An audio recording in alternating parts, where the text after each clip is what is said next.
Hi guys, I'm down here at Van Welder with my buddy Court, and we are looking at the trailer today.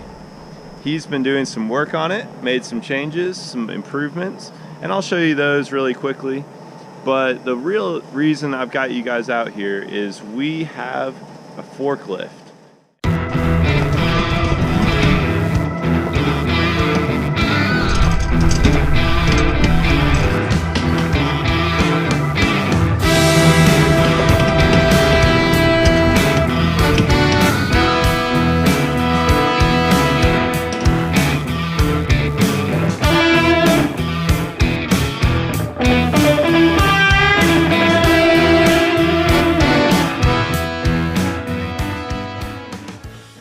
Behind me is the off-road trailer that we've been working on.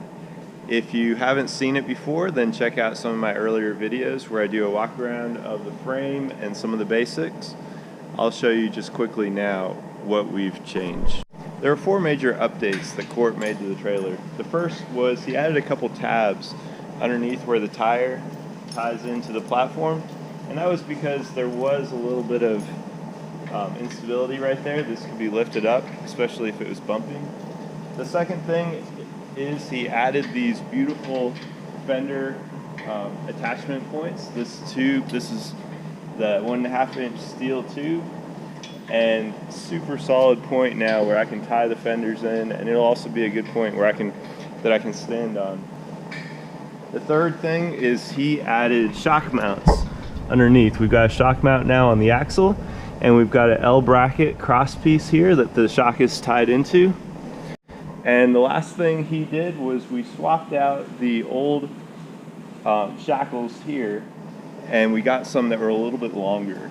And that was to avoid the issue we had before where the shackle just completely flattened and the leaf spring sort of inverted. We are testing out the trailer today, and what we're testing are 2 things. First, we want to see how much articulation does a 2-inch ball hitch actually allow for. We have a forklift here, and we are going to test that out. The other thing we want to find out is, without the trailer attached to the truck, what kind of angle can we put the trailer at before we are seriously risking flipping the trailer. Hopefully, no trailers will be harmed in the making of this video.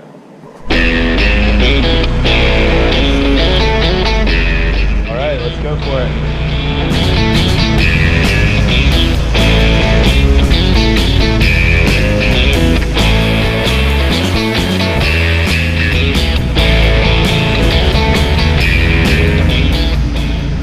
You can get an idea now of the kind of an angle that a 2-inch ball hitch can sustain with the trailer versus the truck.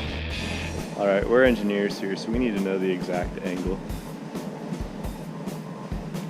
What do we have, Court? 12.5. So that's about 12.5 degrees that the trailer could angle before the ball joint, the 2-inch ball hitch, is stressed. And this is what 12.5 degrees looks like.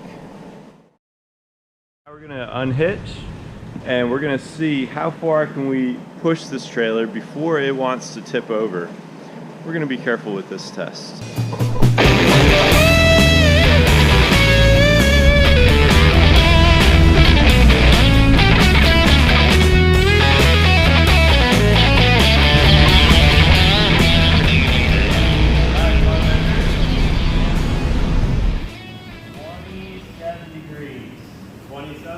Now, this is what 27 degrees looks like on one of these trailers.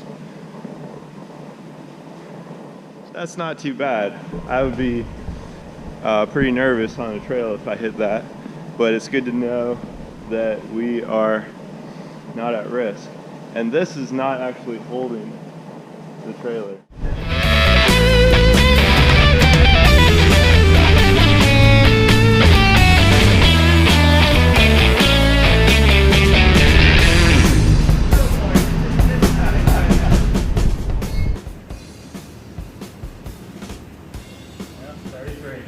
You might not think 33 would be quite so high, but man, It's really up there. And again, we've limited out our strap on the top. It still hasn't tipped, so we'll try it again.